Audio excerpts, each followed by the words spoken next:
ये कहानी भविष्य की दुनिया की है, जहां पर साइंस ने अब इतनी तरक्की कर ली है कि वो इंसान के किसी भी अंग को बना सकती है। इंसानों के अंग को अब बदला जाता है और जो उन्हें रोबोटिक अंग लगाए जाते हैं उनसे वो पहले से भी ज्यादा स्ट्रांग हो जाते हैं। उनके अंदर बहुत शक्तियां आ जाती है।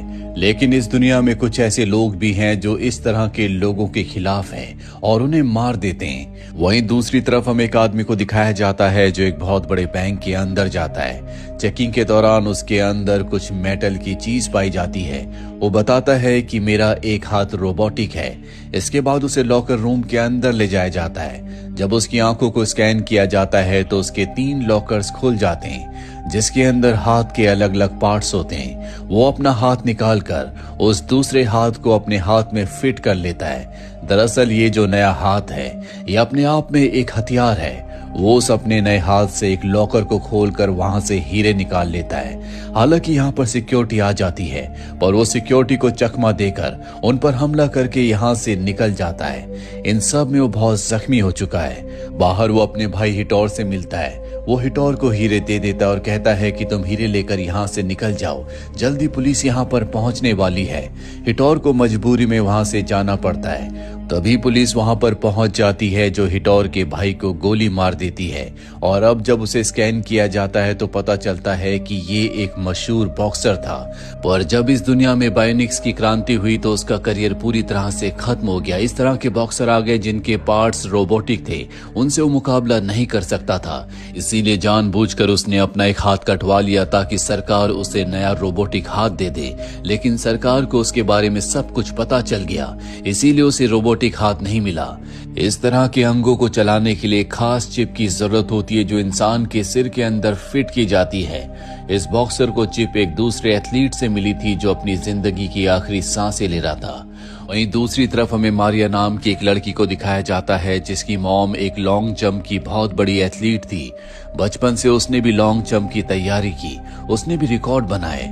लेकिन अब दुनिया में बायोनिक आ चुका है, इसीलिए ऐसे लोग जिनके बॉडी पार्ट्स रोबोटिक हैं उन्हें हराना बहुत मुश्किल है। और उनमें से एक उसकी बहन भी है जिसका बीमारी की वजह से एक पैर खराब हो गया था, इसीलिए उसके पैर को काटकर रोबोटिक पैर लगाना पड़ा। और अब मारिया की बहन ने उस रोबोटिक पैर की मदद से इस दुनिया की सबसे लॉन्ग जंप लगाकर वर्ल्ड रिकॉर्ड बना दिया। मारिया भी अपनी जिंदगी में कुछ ऐसा ही करना चाहती है। वहीं हिटोर को दिखाया जाता है जो एक बॉक्सिंग क्लब में जाता है जहां उसके पास एक लड़का आता है। दरअसल ये मारिया का भाई है और टेक्नोलॉजी में बहुत एक्सपर्ट है। हिटोर उसे अपने डायमंड दिखाता है। वो बताता है कि इन डायमंड्स की कीमत $5 मिलियन है। लेकिन हिटोर को अपने काम के लिए $10 मिलियन की जरूरत है। वो अपने खुद के बायोनिक्स बनाना चाहता है, इसीलिए हिटोर को $5 मिलियन की और जरूरत है जिसके लिए उसे चोरी करनी होगी। लेकिन उसके भाई की मृत्यु हो चुकी है जो कि एक बायोनिक था। यहाँ पर मारिया का भाई कहता है कि मैं एक ऐसी शख्स को जानता हूँ जो तुम्हारी मदद कर सकती है, और वो हिटोर को अपनी बहन मारिया से मिलवाता है। हिटोर दरअसल ऐसे बच्चों की, ऐसे एथलीट की मदद करता है जो कि नेचुरल होते हैं, जिनके कोई भी बॉडी पार्ट में कोई रोबोटिक पार्ट ऐड नहीं होता। ऐसे एथलीट्स को अब देखना लोग पसंद नहीं करते। दरअसल हर कोई परफॉर्मेंस देखना चाहता है और परफॉर्मेंस वही लोग करते हैं जो कि बायोनिक है। मारिया हिटोर को बताती है कि मेरी मॉम हमेशा चाहती थी कि मैं लॉन्ग जंप की एक बहुत बड़ी चैंपियन बनूं, लेकिन जब से रोबोटिक पार्ट्स आए हैं तब से इन्हें हराना नामुमकिन बन चुका है। ये बड़े बड़े रिकॉर्ड्स बनाते हैं और इन्हीं लोगों को लोग देखना पसंद करते हैं। मारिया जब घर जा रही होती है तो वो देखती है कि हर जगह उसकी बहन के बड़े बड़े डिजिटल एड्स चल रहे हैं। दरअसल बायोनिक कंपनी ने उसे अपना ब्रांड एम्बेसडर बनाया है ताकि इस दुनिया में और भी बहुत सारे लोग अपनी बॉडी में इसी तरह के पार्ट्स लगवाएं और उनकी कंपनी को फायदा हो। मारिया जब घर आती है तो वहां पर एक बहुत बड़ी पार्टी होती है क्योंकि उसकी बहन ने लॉन्ग जंप में एक बहुत बड़ा रिकॉर्ड बनाया है। मारिया को लगता है कि ये जो कुछ उसकी बहन को मिला है इस पर उसका हक था, क्योंकि बचपन से उसने इसी चीज की प्रैक्टिस की थी। यहाँ पर वो बहुत सारी शराब पी लेती है जिसके बाद वो यहाँ पर जितने भी एथलीट्स होते हैं जो सबके सब बायोनिक हैं उन्हें बहुत उल्टा सीधा कहती है। अपनी बहन से भी उसके आर्ग्यूमेंट्स हो जाते हैं जिसके बाद वो बाइक से घर से निकल जाती है। वो बाइक बहुत स्पीड में चला रही होती है, इसीलिए उसकी बाइक का एक्सीडेंट हो जाता है। जब हॉस्पिटल में उसे होश आता है तो उसे पता चलता है कि उसका एक पैर कट चुका है। ये देखकर मारिया अपना आपा खो बैठती है। उसकी बहन, उसका परिवार उसे संभालता है। जल्दी मारिया घर आ जाती है, जहां पर उसकी बहन उसे एक पैर से कैसे चलना है ये सिखाती है। और अब ऑपरेशन करके मारिया के सिर में वो चिप लगा दी जाती है, जिससे उसका रोबोटिक पैर उसके शरीर के साथ पूरी तरह से सिंक हो जाएगा। जल्दी उसका पैर भी बदल दिया जाता है और अब जब वो प्रैक्टिस के लिए जाती है तो बहुत अच्छा परफॉर्म करती है, जो देखकर सबके सब हैरान हो जाते हैं। हिटोर भी यहाँ पर होता है। दरअसल हिटोर की वजह से उसे ये रोबोटिक पैर मिला है। ये बहुत महंगा होता है और हिटोर ने उसे पैर दिया है। रात को हिटोर से मिलने जाती है। ये दोनों के दोनों एक दूसरे के बहुत करीब आ चुके हैं। हिटोर कहता है कि मैंने तुम्हें रोबोटिक पैर इसलिए दिया था ताकि तुम हमारा एक काम कर सको। दरअसल ये गाड़ी को लूटना चाहते हैं जिसमें एटीएम में डालने के लिए कैश होता है, ताकि इनके $10 मिलियन पूरे हो जाएं और ये बहुत सारी चिप्स को खरीद सकें। और अब मारिया भी इनका साथ देती है। वो उस वैन के सामने खड़ी हो जाती है जिसके अंदर कैश है और जैसी वैन उसके पास से गुजरती है वो अपने रोबोटिक पैर से उस पर एक किक मारती है, जिससे वैन पलट जाती है। और अब ये उस वैन के अंदर एक गैस बॉम्ब को डाल देते हैं। इसीलिए पुलिस ऑफिसर्स को बाहर निकलना पड़ता है और तभी हिटोर के लोग आ जाते हैं। हिटोर अपने लोगों के साथ उनके ऊपर हमला करता है, लेकिन एक पुलिस ऑफिसर मारिया के चेहरे को देख लेता है, जिस वजह से हिटोर को उसे मारना पड़ता है, क्योंकि अगर हिटोर उसे नहीं मारेगा तो पैसे ले जाने के बाद मारिया को पुलिस अरेस्ट कर लेगी। मारिया को देखकर बहुत बुरा लगता है कि हिटोर ने एक पुलिस ऑफिसर को मार दिया। इसीलिए वो अपने भाई से कहती है कि तुम्हें इनका साथ छोड़ना होगा। ये चोर के साथ साथ कातिल भी हैं, लेकिन उसका भाई उनका साथ छोड़ने से मना कर देता है। वही हमें डिटेक्टिव को दिखाया जाता है जो वैन के पास आता है। वहां पर जो जख्मी पुलिस ऑफिसर्स होते हैं वो बताते हैं कि जिन लोगों ने इस वैन को लूटा है उनमें एक बायनिक भी थी, जिसने अपने रोबोटिक पैर से किक मारकर गाड़ी को पलट दिया। डिटेक्टिव पूछता है कि उसका कौन सा पैर रोबोटिक था। पुलिस ऑफिसर्स को इस बारे में कुछ पता नहीं होता। वो बताते हैं कि हम इतना बता सकते हैं कि वो एक ब्लैक लड़की थी। डिटेक्टिव को मारिया पर शक हो जाता है क्योंकि बहुत वक्त से वो उस पर नजर रख रहा था। साथ ही वो हिटोर के भाई के केस को भी देख रहा था। वो जानना चाहता है कि हिटोर के भाई के सर पर जो चिप लगाई थी वो किसने लगाई, क्योंकि वो पूरी तरह से इलीगल थी। साथ ही उसे पूरा यकीन होता है कि कोई ऐसी गैंग है जो बहुत सारे इलीगल बाइनिक्स बनाना चाहती है, जो जानबूझकर अपने पार्ट्स को कटवा कर उसमें रोबोटिक पार्ट्स को फिट करवाएंगे और ओलंपिक्स में और दूसरी इलीगल एक्टिविटीज में पार्टिसिपेट करेंगे। वही हमें मारिया को दिखाया जाता है। उसके पिता उसके पास आते हैं और कहते हैं कि तुम्हारा सिलेक्शन हो चुका है, यानी कि अब वो भी ओलंपिक्स में पार्टिसिपेट करेगी। इसके बाद वो प्रैक्टिस करना शुरू कर देती है। उसकी बहन भी उसके साथ प्रैक्टिस करती है, लेकिन मारिया बचपन से एक बहुत अच्छी एथलीट थी, इसीलिए बहुत अच्छा परफॉर्म कर रही होती है। डिटेक्टिव उसके पास आता है और कहता है कि मुझे शक है कि तुमने अपने पैर को जानबूझकर कटवाया है ताकि तुम बायोनिक बन जाओ, तुम्हें रोबोटिक पैर मिल जाए और तुम इस दुनिया की सबसे अच्छी एथलीट बन जाओ। ये सुनकर उसके पिता बहुत गुस्सा हो जाते हैं। वो कहते हैं कि तुम हमारे परिवार के ऊपर इस तरह का आरोप नहीं लगा सकते। डिटेक्टिव बताता है कि जिस रात को मारिया का एक्सीडेंट हुआ था, किसी ने एक्सीडेंट होने से 5 मिनट पहले ही हॉस्पिटल कॉल करके बताया था कि यहाँ पर एक एक्सीडेंट हुआ है। इसका मतलब ये है कि जानबूझकर इस एक्सीडेंट को करवाया गया है, लेकिन इस वक्त उसके पास सारे सबूत नहीं होते। इसीलिए डिटेक्टिव वहां से चला जाता है, पर मारिया की बहन को उस पर शक हो जाता है। इसीलिए डिटेक्टिव ने जो रिकॉर्डिंग उन्हें दी होती है, जिसने हॉस्पिटल कॉल किया था, वो उस रिकॉर्डिंग को सुनती है जिसमें पीछे उसकी मॉम का फेवरेट म्यूजिक चल रहा होता है। वो समझ जाती है कि ये काम मारिया का था। इसीलिए उसे मारिया पर बहुत गुस्सा आता है, क्योंकि उसने अपनी बहन को हराने के लिए, वर्ल्ड चैंपियन बनने के लिए अपना पैर कटवाया। और अब कंपटीशन का दिन आता है जहां पर मारिया की बहन उससे बहुत गुस्से में होती है। वो एक बहुत ही अच्छी जंप लगाती है जो आज तक की सबसे लॉन्ग जंप है, और जब मारिया की टर्न आती है तो वो उससे भी लॉन्ग जंप लगाती है और अपनी बहन से आगे निकल जाती है, जो देखकर उसकी बहन को बहुत गुस्सा आता है।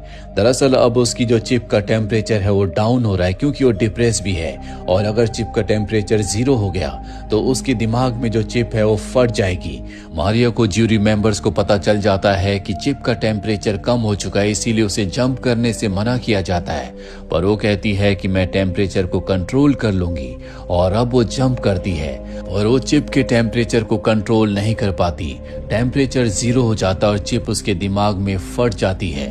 उसकी किस्मत किस्मत अच्छी होती है कि उसकी जान बच गई, लेकिन अब उसे दूसरी चिप नहीं लगाई जा सकती क्योंकि एक एथलीट को, एक बायनिक को जिंदगी में एक ही चिप दी जाती है जो कि उसके बॉडी पार्ट के बारकोड के साथ मैच करती है। मारिया अपनी बहन की हालत को देखकर बहुत ज्यादा परेशान होती है, उसके दिल में गिल्ट होता है, इसीलिए बहुत ज्यादा प्रैक्टिस करना शुरू कर देती है। वहां पर उसका भाई आता और कहता है कि तुम्हें अपने आप को शांत करना होगा, शायद यही हमारी किस्मत में था। वो उसे पानी पीने के लिए देता है, जिसके बाद वो बेहोश हो जाती है और यहाँ पर हिटोर और उसके आदमी उसकी बहन को किडनैप करके अपने साथ ले जाते हैं और वो मारिया से कहते हैं कि तुम्हें हमारा साथ देना होगा। कल शहर में 10 चिप्स आने वाली हैं जिन्हें हमें हासिल करना होगा, उन पर हमारा ज्यादा अधिकार है क्योंकि इन चिप्स के आने के बाद ही हम जैसे एथलीट्स की जिंदगी, उनका करियर पूरी तरह से बर्बाद हो गया। दरअसल हिटोर खुद भी अपने भाई की तरह एक बॉक्सर हुआ करता था, लेकिन निम्स के आने के बाद इस तरह के एथलीट्स की मार्केट में दुनिया में कोई वैल्यू नहीं बची, इन सब का करियर खत्म हो गया। इसीलिए हिटोर बहुत सारे ऐसे लोगों के साथ मिलकर काम करता है जो सब के सब एक वक्त में एथलीट थे और इन्हें $10 मिलियन भी इसीलिए चाहिए होते हैं कि कल जो चिप्स आने वाली है उनकी एग्जैक्ट लोकेशन पता करने के लिए इन्हें वो पैसे हैकर्स को देने थे जो पैसे दे चुके हैं और इन्हें लोकेशन का पता चल चुका है। जिस बिल्डिंग के अंदर वो चिप्स होंगी उस बिल्डिंग के सामने एक और बिल्डिंग है जो 25 मीटर दूर है।